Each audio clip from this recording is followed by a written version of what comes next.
Bonne nouvelle pour la rentrée académique 2022-2023, l'École supérieure d'administration, d'économie, de journalisme et des métiers de l'audiovisuel ESAE vous ouvre les portes de ses différents sites. À Gbedjourmende, à Bomé-Calavi, à Kpakpa et même à Parakou, l'université ESAE vous offre des bons d'études et des demi-bourses dans toutes ses filières en licence 1, 2 et 3. Et pour les 100 premières inscriptions en master 1 et 2, bénéficiez des demi-bourses. Nouveau bachelier, vous avez au moins la mention assez bien. Inscrivez-vous vite à ESAE et bénéficiez d'un bon de 50 000 francs CFA. Étudiants, étudiantes et nouveaux bacheliers, payez 200 000 francs CFA en sciences de gestion, sciences économiques, sciences juridiques et en administration des affaires en licence 1, 2 et 3 et 500 000 francs CFA en master 1 et 2, 250 000 francs CFA en administration générale, administration des finances, journalisme et métiers de l'audiovisuel en licence 1, 2 et 3 et 600 000 francs CFA en master 1 et 2. Alors, inscrivez-vous vite et profitez des offres exceptionnelles mais également d'un enseignement de qualité à l'université d'excellence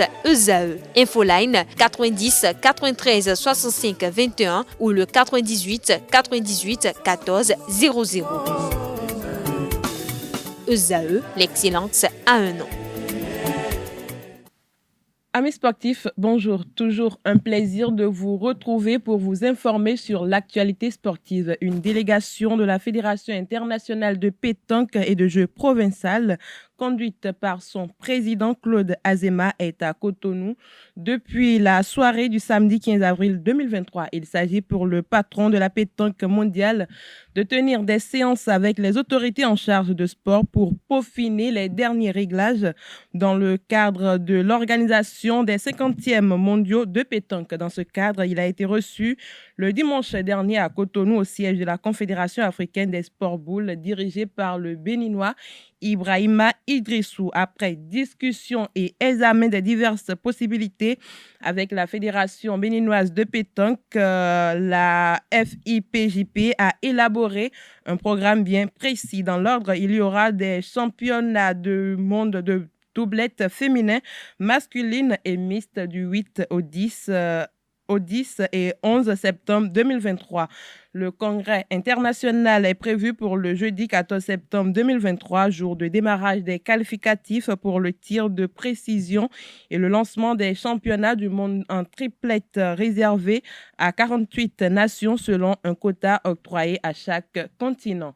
Le Bénin se prépare à se conformer à la révolution enclenchée depuis quelques années dans le milieu de l'arbitrage. Les arbitres béninois seront bientôt formés à l'utilisation de la VAR. Ceci grâce à un partenariat signé entre la Fédération béninoise de football et son homologue belge. La Fédération béninoise de football annonce la date du 27 mai pour la tenue de l'Assemblée générale extraordinaire de validation du plan stratégique et contrat d'objectifs cycle 2023-2026. Le COMES a également autorisé l'organisation au Bénin du 6 au 12 mai 2023 de l'atelier régional de la CAF sur la plateforme en ligne d'octroi de licence au club. Ceci au même titre que la 45e Assemblée générale ordinaire de la CAF qui aura lieu à Cotonou le 13 juillet 2023.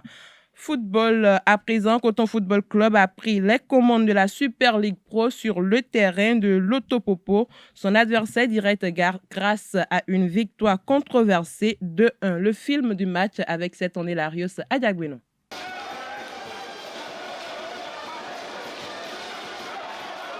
De la passion, de la joie, des frustrations, des faits de jeu, des contestations. Toutes les émotions étaient au rendez-vous du nouveau classique du championnat béninois, l'Autopopo Coton FC. Dès la première minute, une sortie rugueuse de Rodrigue Fassinou sur Razak Bénin donne le tempo du match. Il s'en sort sans avertissement. 9e minute, David Cosmos croit avoir ouvert le score sur ce rush.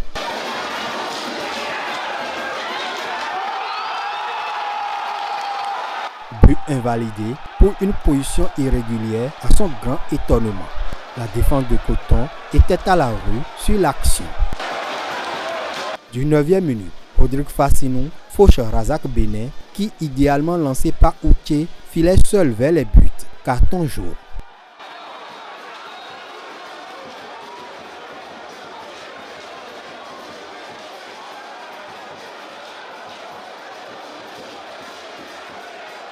Sur le coup franc, Nouroudine Gakou s'offre une envolée sur le tir de Outier Henry.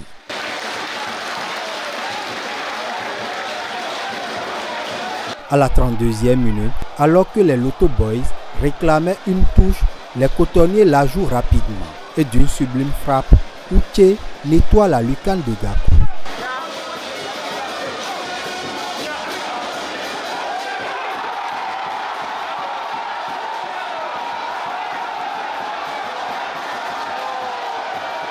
Au moment de l'exécution de la touche, Rodrigue Fassinou jette un second ballon sur la pelouse. Celui-ci n'a pas d'interférence avec le jeu, selon l'arbitre, au regard de la loi 5, troisième tirée de l'IFAB.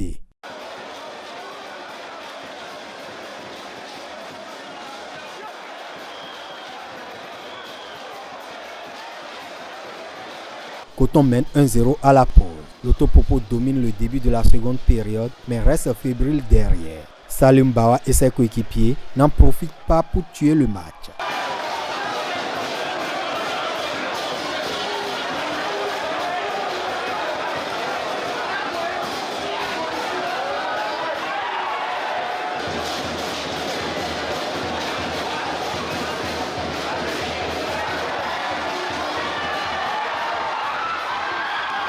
Ils se font punir à la 73e minute.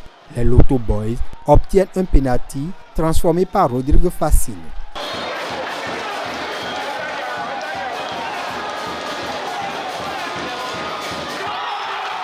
Un but partout. Coton reste plus dangereux dans ce duel au sommet. À quelques secondes de la fin du temps réglementaire, Gakou vide sa cage et redoit Razak Benet à la lisière de la surface de réparation.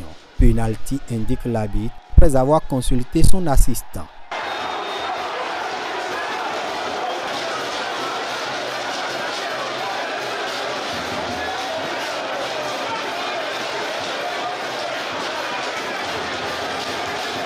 Salim Bawa ne trompe pas et offre la victoire à son équipe. Sur le deuxième but qu'on prend, je trouve quand même que là c'est une grosse faute. On n'a pas le droit. Parce qu'après tant d'efforts en deuxième mi-temps, être revenu au score, on n'a pas le droit de manquer de concentration à ce niveau-là. Mais là encore, il va falloir revoir les images parce qu'on ne peut pas s'engager à 100%. Il va falloir revoir si c'est à l'intérieur ou si ce n'est pas à l'intérieur. C'est pareil pour le premier but refusé, il va falloir revoir. Il ne faut pas s'engager très vite parce qu'on n'a pas la vaille, on n'a pas les images.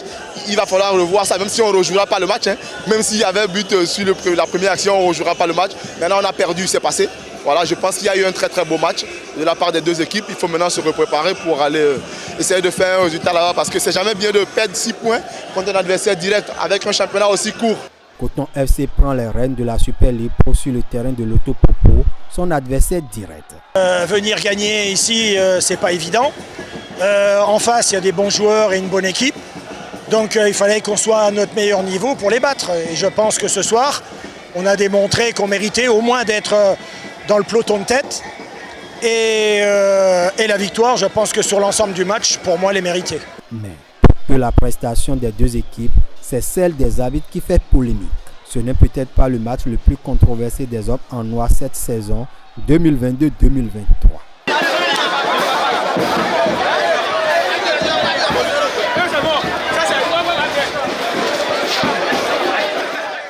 Abdoulaye Ouzérou, entraîneur adjoint de Lotto Popo, et Victor Vonka, directeur sportif de Coton FC, ont dressé le bilan de la phase allée de la Super League Pro. Je trouve une belle phase allée, surtout au début où on a quand même enchaîné les victoires. Mais sur la fin, sur les 4 derniers matchs, je trouve quand même, voilà, on a fait, je crois, 2 nuls. Et sur les 5 derniers matchs, 2 nuls, 1 défaite, 2 défaites, 1 victoire. C'est très peu.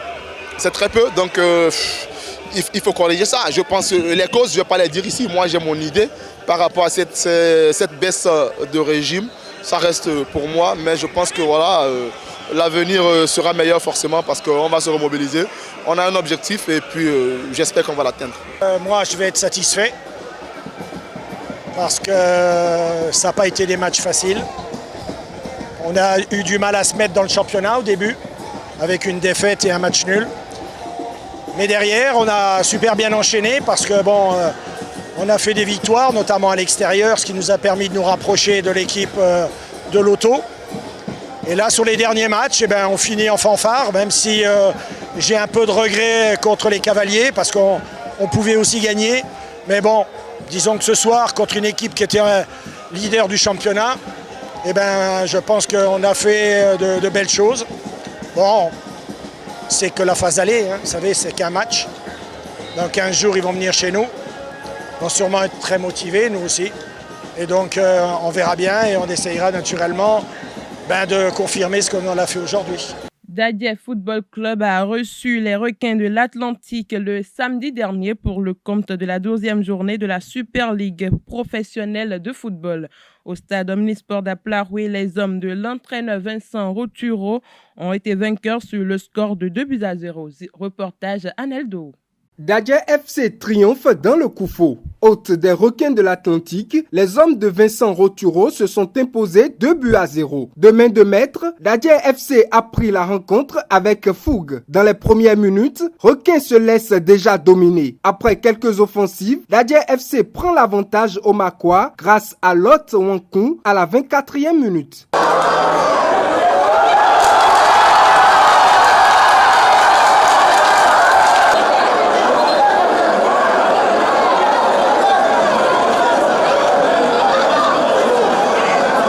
En confiance, les hommes du Koufo doublent la mise à la 45e minute avant la mi-temps. Une réalisation de Narcisse Aguia.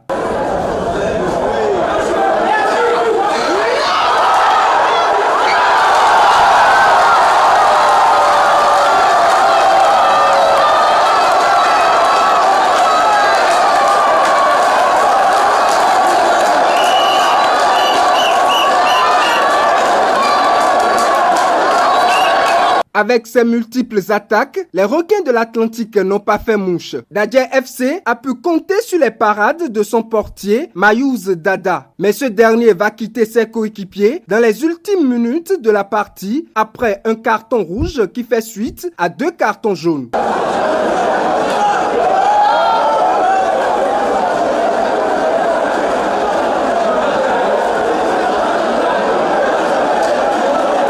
Dadier FC, ayant épuisé tous ses remplacements, a dû mettre un joueur dans les filets.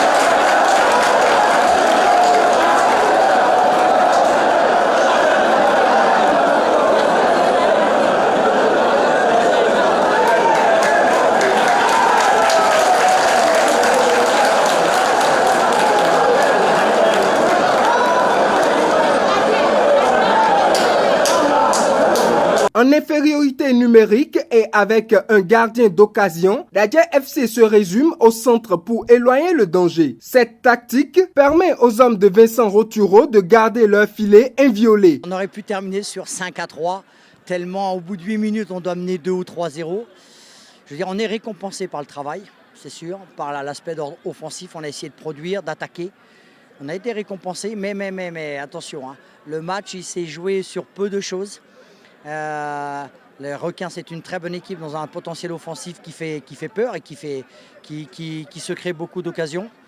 Je dirais on avait une petite étoile aujourd'hui, mais l'étoile on a été aussi la chercher parce que les joueurs ont été au bout d'eux-mêmes pour pouvoir maintenir le résultat à 2-0. C'est toujours le problème que nous avons depuis le début de saison, hein. C'est le problème d'efficacité. Il y a aussi un manque de fraîcheur physique qui fait qu'à un moment donné, dans le dernier passe, dernier contrôle, vous manquez de justesse. Et à partir de là, vous échouez sur des ballons qui nous paraissent simples. Mais quand vous avez un état de fatigue, vous échouez. Maintenant, c'est le problème que nous avons. Aujourd'hui, nous n'avons que 4 victoires, 2 nuls et 6 défaites. Pourquoi? Parce que sur des matchs où nous avons maîtrisé, si je peux dire, l'adversaire, nous n'avons pas été capables de marquer. Et quand vous ne marquez pas, il y a des matchs où vous vous faites punir. Aujourd'hui, on ne s'est pas fait punir. Mais un match nul à un moment de temps, 1 partout, ça aurait pu être logique. Et même à 2-0, ils ont 2-3 situations en Requins où ils peuvent éventuellement revenir à 2-1. Donc c'est aussi sur quoi on doit travailler, on doit progresser là-dessus, surtout en deuxième partie de saison, pour se permettre de gagner un peu plus de matchs, surtout de marquer un but avant que l'adversaire en marque un, parce qu'on sait très bien qu'une fois que vous perdez un 0, c'est toujours très difficile de revenir. Score final, 2-0. Dans le même registre, à Havrancourt, le duel des mal classés entre Dragon Football Club et Buffle FC s'est soldé sur un score nul, 2 partout.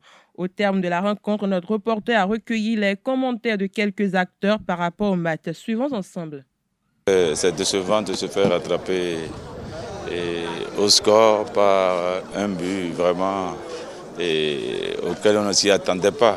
On ne s'y attendait pas, toute la défense est restée tétanisée. Le gars a mis la balle dans le filet. C'est comme ça le sport. Dans le sport, on s'y attend à tout au football. Parce que ce manque de concentration, on ne sait jamais de leur dire, c'est la concentration. Tu prends la balle avant de jouer, tu regardes ton environnement, tu prends l'information. Et il a mal pris l'information, il a joué à l'adversaire. Et ce n'est pas qu'on ne trouve pas des occasions pour aggraver le score. Nous avions toujours trouvé assez d'occasions à chaque match et il faut notifier cela par le fait que les attaquants que nous avons, sur lesquels nous comptons, vraiment étaient blessés, on n'a pas pu les récupérer et le seul qu'on a pu récupérer, le faire ramener, encore que c'est vrai qu'il a d'expérience et c'est lui qui a marqué presque tous nos buts. Je vais parler de Cochoni. Sinon, tout le reste sont restés, disons, blessés et inexploités tout au long de cette phase. Un dernier match nul vraiment et pour terminer la première phase. C'est vraiment décevant dans l'ensemble. Et un manque de concentration et de réalisme devant les buts. On n'arrive pas à terminer nos matchs comme on les commence. C'est le véritable problème. Dans l'ensemble, les consignes n'ont pas été appliquées parce que si vraiment on avait appliqué, on aurait pu garder cet avantage et finir ce match avec une victoire. Mais là, le résultat escompté n'a pas été au rendez-vous. Nos impressions d'abord sur ce nul arraché à l'extérieur sont très bonnes parce qu'on sort d'une défaillance. Donc nous sommes sur une très mauvaise lancée depuis le début de la Super League. Donc un point à l'extérieur, ouais, c'est énorme pour nous pour bien démarrer la phase retour. Je suis en déplacement. Je prends un point. Quand vous regardez les 3-4 matchs passés où je n'ai pris aucun point, aujourd'hui je me réjouis parce que j'ai pris un point en déplacement. Je sais que mon équipe est en train de venir doucement. Mais vous savez, c'est une question de patience. Mais comme il est de tradition, Buffle est toujours parmi les 2-3 premiers. Et c'est pourquoi pour digérer, ce n'est pas facile. Mais je dis, avec le temps, vous allez voir. Le retour, l'équipe va revenir. Avant-dernière information, la direction de Buffle FC a pris une décision radicale à la tête de son équipe. Aboubakar Dandano n'est plus l'entraîneur principal par intérim. Le technicien nigérien est retiré de ce poste pour d'autres fonctions. Cette décision intervient alors que le vice-champion en titre de la Super League Pro traverse une crise sans précédent. Le club double vice-champion en titre du Bénin est aujourd'hui avant-dernier au classement avec seulement 7 points après 12 journées. Pourtant, l'objectif pour Aboubakar Dandano était clair, il faut aller chercher le titre manqué ces 2 dernières années.